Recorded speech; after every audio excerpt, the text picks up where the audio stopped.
Man, ring what? You want to ring, then turn your phone off silent.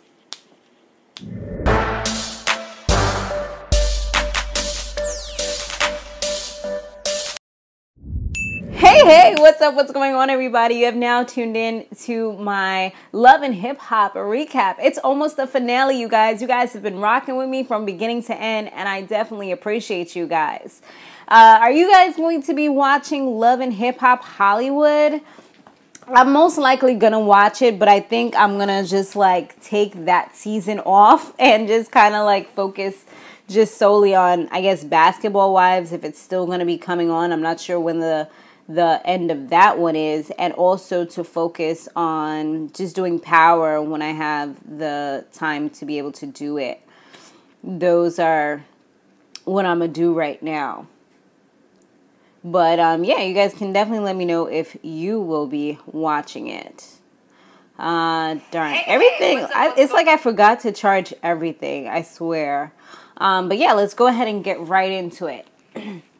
So, Savonnah, from, I believe that's how you say her name, from last time we saw that she wanted to fight Joseline. Like, she was ready. She was about it, y'all. She had the hood coming out of her. She was, like, punching walls and stuff. And really, it was kind of like, I felt like Joseline, and this is what she said too, she was kind of like playing the victim, and then she dead like called her out, like, you can't beat me. Like, wait, what? Like, this girl is like half your age, and you talk about she can't beat you? That was not cool. And I think Stevie J really needs to reevaluate his relationship with Joseline, because I don't think you should let anything really get in the way of your kids. You know, I feel like that should be your first priority, regardless of the fact that they're older or not. I just feel like Joseline's like has disrespected him quite a lot, and he's too easy on her, you know, like he just keeps on taking her back. And it really surprised me, knowing the type of person that he seems like he is, that he keeps on going back into this toxic relationship. But I guess because they're so similar, maybe that's the reason why. And plus her body, you know, is pretty nice too. So I guess that's another thing kind of pulling him back. You know, guys are really visual. So Savannah, she says that she loves her sister, but her new sister, Bonnie Bella, I guess just because of the simple fact that that is her blood, that's her sister, but she doesn't really feel like she'll ever be able to see eye to eye with Joseline, and I don't blame her. I mean, at least she tried, right? Tammy meets with Tommy, and they discuss the Jamaica trip, how things went down, and then Tammy says that Tommy and Jessica Dime should have like a little sit down and just kind of get back to a better place, because they did seem like they was becoming pretty good friends. I feel like, to be honest, the two of them have two big egos. Both of them think they bout it. Both of them, they're so similar that that's the reason most likely why they clash. From what I read, I was just kind of, because y'all know I'm really into signs and things like that. They're both around my age. Actually, Tommy, she's older than me. Tommy, she's, man, now I forget. Oh, she's a Gemini, and is an Aquarius. So they really like kind of clash quite a bit. You know, I kind of thought that Jessica Dime probably would have been a little more forgiving, because you know that I feel like Geminis, they really tend to like say what's on their mind and just put it out there, and they could be a lot like Scorpios. But I was surprised at Jessica Dime, but I guess because also your surroundings and your upbringings kind of also play a part in how you are or what kind of gets you. And plus, like, the way that, we gonna get to that, but like the way that Tommy was kind of talking when they did have their sit down, it just kind of messed up everything. Tammy says that her situation is very similar to Tommy's, because she had mommy issues. She had her mother not be there for her, but luckily they were able to mend their relationship, and her mother apologized. Like, she said her mother would leave her for like weeks at a time. So now it's time for the DNA testing and stuff. Logan, I believe that was his name, he went and got a DNA test to kind of prove and determine whether he is the father or not. They should have had Maury Povich, or whatever the hell the man's last name is. They should have had him on the show doing the test. But Kirk, he's also going to do it, like, official this time. But he wants to make sure things is done legit the right way. Like, he hired his lawyer and had him draft up some papers. He actually even is trying to sue her or countersue her for defamation as well as slander. And also for putting photos comparing her child to their child that he has with Rashida, like putting side-by-side photos, which is like, you putting kids into it. That's mad disrespectful. You putting them up on the internet.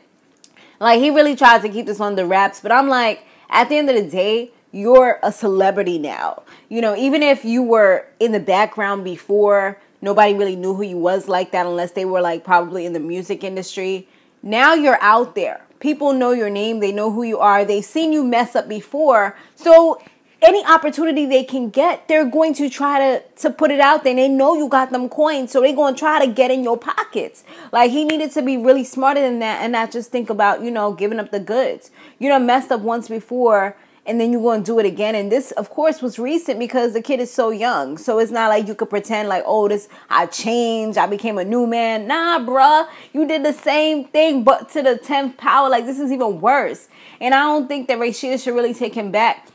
Yes, families should stick together, blah, blah, blah, blah, blah, and all that good stuff. But nah, he did the same. He humiliated her twice on national TV. Like, you didn't even do it in the sidelines. Like, you did it out there so that the whole world, the kids, the family, like, everybody could know.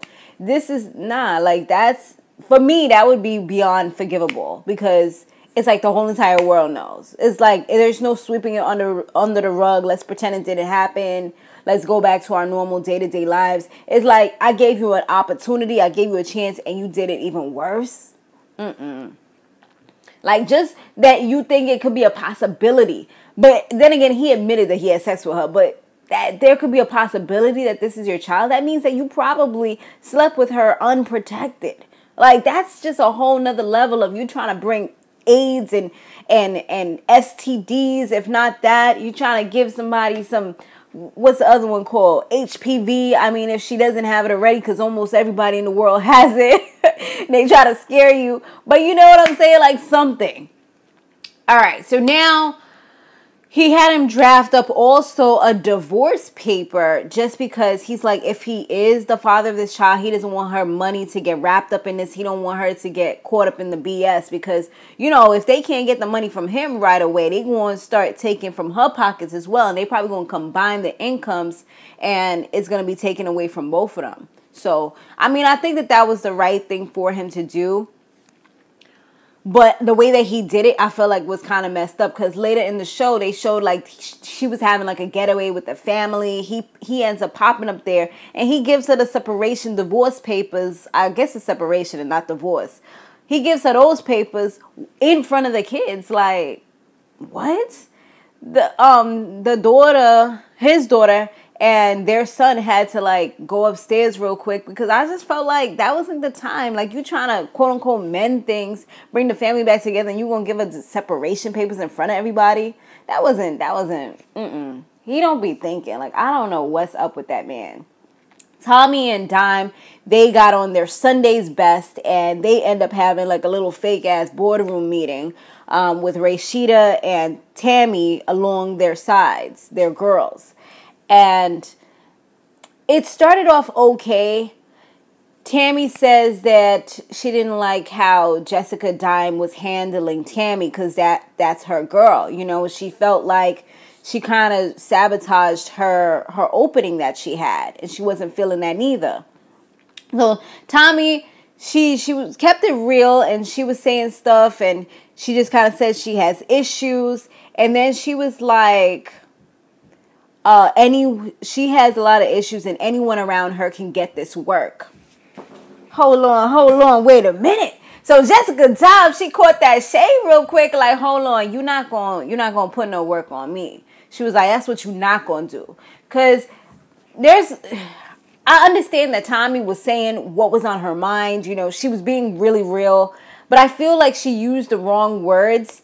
And Jessica Dime being somebody from the streets as well, maybe that would have worked with someone else, but Jessica Dime being from the streets as well, she caught that like, nah, you're not putting no work on me. And to be honest, like, I probably would have kind of, because knowing the person that I am, and knowing that we're trying to get back in a good place, but we're not cool like that, you're not going to talk about anybody can get this work. So that means that you're trying to say that I can get this work. Like, F out of here. That's not how we doing this. You're not going to try to sit here like you handling somebody, because that's not what you about to do.